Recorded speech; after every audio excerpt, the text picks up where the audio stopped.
اعوذ باللہ من الشیطان الرجیم بسم اللہ الرحمن الرحیم السلام علیکم ورحمۃ اللہ وبرکاتہ جزا اللہ عنا سیدنا مولانا محمد صلی اللہ علیہ وسلم ما ہوا اہلو۔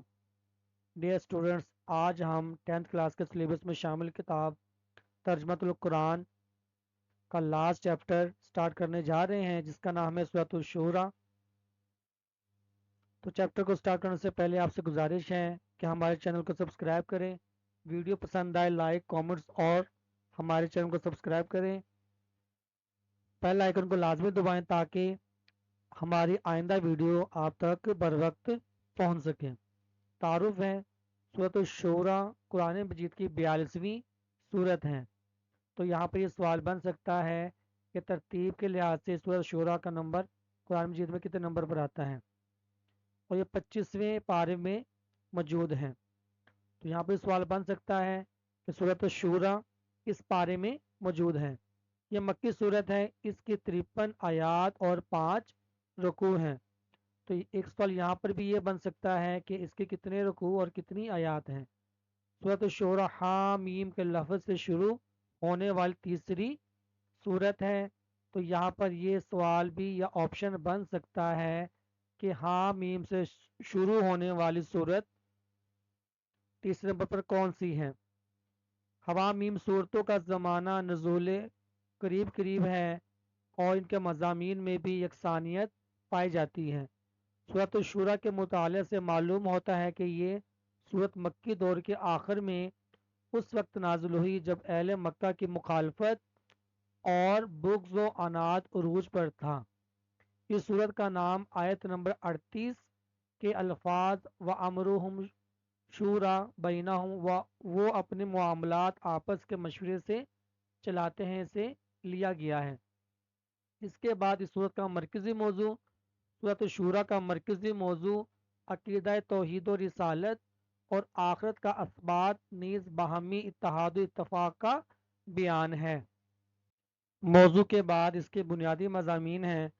سورۃ الشورى میں نبی کریم خاتم النبیین صلی اللہ علیہ وآلہ آلہ وصحابہ وسلم کو اللہ تعالیٰ نے ارشاد فرمایا کہ تمہارے لیے وہی دین مقرر کیا ہے جس کی تعلیم اس سے پہلے تمام انبیاء کرام علیہ السلام کو دی، اور اسی پر قائم رہنے اور اختلاف نہ کرنے کی تلقین کی گئی تھی۔ جن لوگوں نے اس کے باوجود اختلاف کیا اور الگ الگ گروہ اور فرقے بنا لیے تو ان کے لیے اختلاف کا سبب لا علمی یا جہالت نہیں بلکہ ضد اور عناد ہے، اور اگر اللہ تعالیٰ کی طرف سے فیصلے کا ایک دن مقرر نہ ہوتا تو ان کے درمیان فیصلہ کر دیا جاتا۔ نبی کریم خاتم النبیین صلی اللہ علیہ وآلہ آلہ وصحابہ وسلم کو مخاطب کر کے فرمایا گیا ہے کہ آپ اسی دین پر برحق کی دعوت دیں اور اسی پر قائم رہیں۔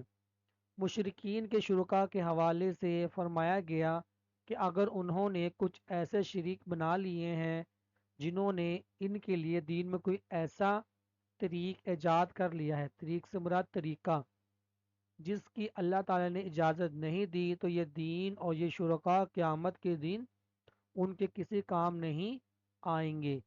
قیامت کے دن یہ مشرکین سخت خوف زدہ ہوں گے۔ اس دن کامیابی ایمان اور عمل صالح اختیار کرنے والوں کا مقدر ہوگی۔ اس کے بعد اہل ایمان کے اوصاف بیان فرمائے گئے ہیں کہ وہ کبیرہ گناہوں سے اجتناب کرتے ہیں، ہر قسم کی بے حیائی سے بچتے ہیں، جب انہیں غصہ آتا ہے تو انتقام لینے کی بجائے معاف کر دیتے ہیں، اللہ تعالیٰ کے حکم کی اطاعت کرتے ہیں، نماز قائم کرتے ہیں، اللہ تعالیٰ نے انہیں جو رزق عطا فرمایا اس میں سے اللہ تعالیٰ کی راہ میں خرچ کرتے ہیں۔ اہل ایمان کی ان اوصاف میں ایک نمایاں وصف یہ بیان کیا گیا ہے کہ وہ اپنے معاملات کو باہمی مشاورت سے حل کرتے ہیں۔ مشاورت انتہائی اہمیت کا حامل ہے عمل ہے۔ مشاورت کی وجہ سے بہتر رائے اور نتیجے تک پہنچنا آسان ہو جاتا ہے۔ مشاورت سے مراد ہے کہ آپس میں نیک مشورہ کرنا، نبی کریم خاتم النبیین صلی اللہ علیہ وآلہ وسلم کو بھی مشاورت اختیار کرنے کا حکم دیا گیا ہے۔ چنانچہ نبی کریم خاتم النبیین صلی اللہ علیہ وآلہ وسلم بھی صحابہ کرام رضی اللہ تعالی عنہم سے مشاورت فرمایا کرتے تھے۔ مشاورت کے عمل کی اس اہمیت کے پیش نظر اس سورت کا نام سورۃ الشورى رکھا گیا ہے، تاکہ مسلمان مشاورت کے اصولوں کو اپناتے ہوئے بہتر اجتماعی زندگی بسر کر سکیں۔ سورت کے آخر میں منکرین کو تنبیہ کی گئی ہے۔ منکرین سے مراد انکار کرنے والے، کہ جس سے اللہ تعالیٰ گمراہ کر دے پھر اس کے لیے کوئی مددگار نہیں ہوتا۔ اس کے بعد انہیں دعوت دی گئی ہے کہ وہ اللہ تعالیٰ اس کے رسول خاتم النبیین صلی اللہ علیہ وآلہ وصحابہ وسلم کی دعوت کو قبول کر لیں اور اپنی عاقبت سنوار لیں۔ نبی کریم خاتم النبیین صلی اللہ علیہ وآلہ وصحابہ وسلم کو تسلی دی گئی ہے کہ اگر یہ لوگ آپ کی دعوت قبول نہیں کرتے تو آپ خاتم النبیین صلی اللہ علیہ وآلہ وصحابہ وسلم پریشان نہ ہوں۔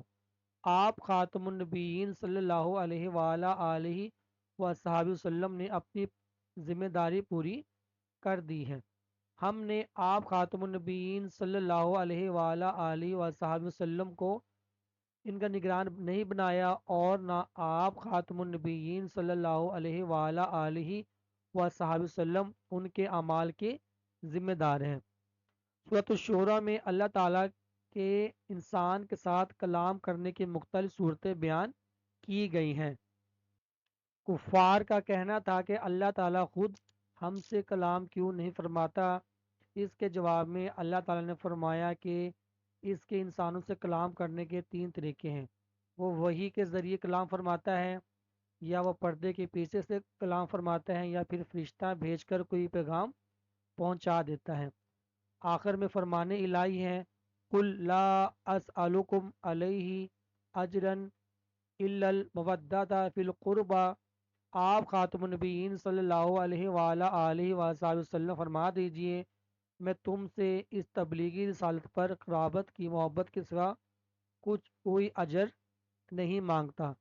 اس کے بعد ہمارے پاس فرمان مصطفیٰ صلی اللہ علیہ وآلہ وسلم، یا ایھا الناس انی قد ترکت فیکم ما ان اخذتم به لن تضلوا کتاب اللہ و اطرتی اہل بیتی۔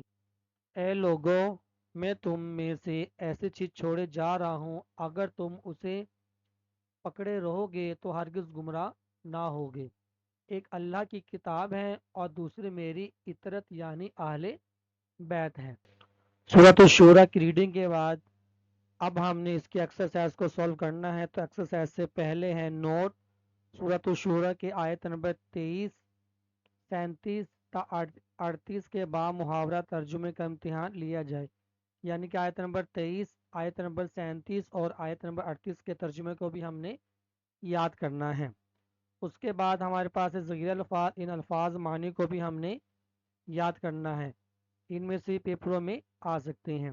اس کے بعد ہمارے پاس ہے ایکسرسائز، اس کا سوال نمبر 1 ہے، درست جواب کا انتخاب کریں۔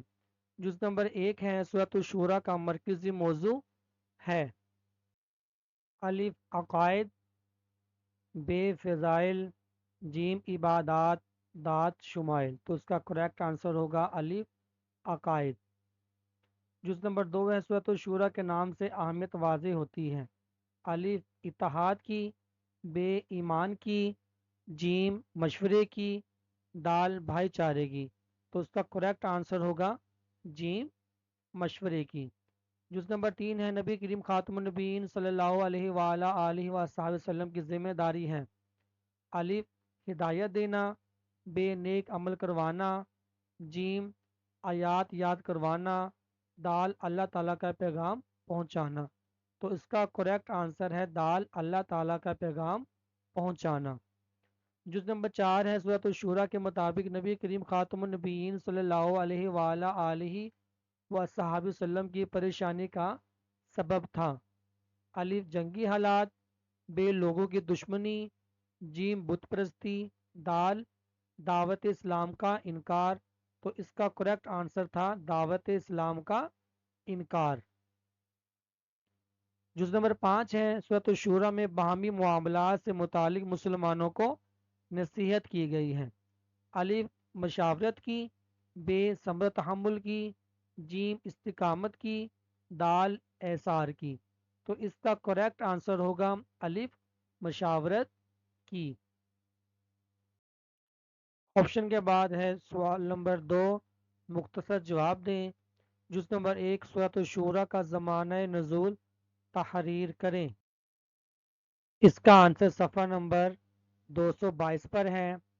یہ صورت مکی دور کے آخر میں اس وقت نازل ہوئی جب اہل مکہ کی مخالفت اور بغض و عناد عروج پر تھا۔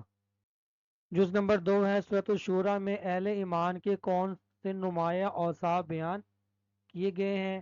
تو اس سوال کا جواب صفحہ نمبر 222 پر موجود ہے کہ اہل ایمان کے اوصاف بیان فرمائے گئے ہیں کہ وہ کبیرہ گناہوں سے اجتناب کرتے ہیں، ہر قسم کی بے حیائی سے بچتے ہیں، جب انہیں غصہ آتا ہے تو انتقام لینے کے بجائے معاف کر دیتے ہیں۔ یہاں سے شروع کرنا ہے، باہمی مشاورت سے حل کرتے ہیں، یہاں تک اس کو مکمل یاد کرنا ہے۔ اس کے بعد جز نمبر 3 ہے اللہ تعالیٰ کس طرح بندے سے کلام کرتا ہے؟ تو اس سوال کا جواب صفحہ نمبر 223 پر موجود ہے کہ اللہ تعالیٰ نے فرمایا کہ اس کے انسانوں سے کلام کرنے کے 3 طریقے ہیں۔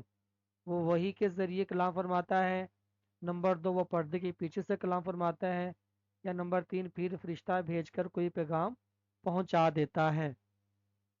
جز نمبر 4 ہے مشاورت کی اہمیت بیان کریں۔ اس کا جواب بھی صفحہ نمبر 223 پر موجود ہے۔ مشاورت انتہائی اہمیت کا حامل عمل ہے، یہاں سے شروع کرنا ہے، بہتر اجتماعی زندگی بسر کر سکے، یہاں تک اس کو یاد کرنا ہے۔ جز نمبر 5 ہے سورۃ الشورى میں نبی کریم خاتم النبیین صلی اللہ علیہ وآلہ آلہ وصحابہ وسلم کو مشرکین کے حوالے سے کیا ارشاد فرمایا گیا ہے؟ تو اس سوال کا جواب بھی صفحہ نمبر 223 پر موجود ہے کہ نبی کریم خاتم النبیین صلی اللہ علیہ وآلہ آلہ وصحابہ وسلم کو تسلی دی گئی ہے، یہاں سے شروع کرنا ہے، ان کے اعمال کے ذمہ دار ہے، یہاں تک آپ نے یاد کرنا ہے۔ اس کے بعد ہے درج ذیل قرآنی الفاظ کے معنی لکھیں۔ تو صفحہ نمبر 230 پر ان الفاظ کے معنی دیے گئے ہیں، وہاں سے دیکھ کر آپ اپنی کتاب میں لکھ کر یاد کر سکتے ہیں۔ اس کے بعد سوال ہے درج ذیل قرآنی آیات کا با محاورہ ترجمہ لکھ کریں۔ تو آیت نمبر 23 ہے، اس کا ہمیں ترجمہ کرنا ہے، تو اس کا ترجمہ صفحہ نمبر 227 پر موجود ہے۔ یہ ہے وہ فضل جس کی خوشخبری اللہ نے اپنے ان بندوں کو دیتا ہے، یہاں سے شروع کرنا ہے، نہایت قدردان، یہاں تک اس کو یاد کرنا ہے۔ اس کے بعد آیت نمبر 37 کا ترجمہ کرنا ہے اور آیت نمبر 38 کا ترجمہ کرنا ہے۔ تو ان دونوں آیات کا ترجمہ صفحہ نمبر 228 پر موجود ہے، تو یہاں سے دیکھ کر آپ یاد کر سکتے ہیں اور اپنی کتاب پر نشان بھی لگا سکتے ہیں۔ اس کے بعد ہمارے پاس تفصیلی جواب دیں، ایک ہی جز ہے سورۃ الشورى کے اہم مضامین تحریر کریں۔ تو اس کا آنسر صفحہ نمبر 222 پر موجود ہے۔ سورۃ الشورى میں نبی کریم خاتم النبیین صلی اللہ علیہ وآلہ آلہ وصحابہ وسلم کو اللہ تعالیٰ نے ارشاد فرمایا، یہاں سے شروع کرنا ہے، صفحہ نمبر 223 کوئی پیغام پہنچا دیتا ہے، یہاں تک اس کو مکمل یاد کرنا ہے۔ اس کے ساتھ ہی آج کا ہمارا یہ لیکچر اپنے اختتام پذیر کو پہنچا۔ تو اللہ کے شکر کرم ہے کہ ہم نے 10th کلاس کے سلیبس میں شامل کتاب ترجمہ القرآن کو مکمل پڑھ لیا ہے۔ اب یہ آپ پر ڈیپینڈ کرتا ہے کہ آپ زیادہ سے زیادہ محنت کریں اور اس کتاب میں 50/50 مارکس حاصل کریں۔ تو ملتے ہیں اب ہم ایک نئے لیکچر کے ساتھ، جب تک کے لیے اللہ حافظ، السلام علیکم ورحمۃ اللہ وبرکاتہ۔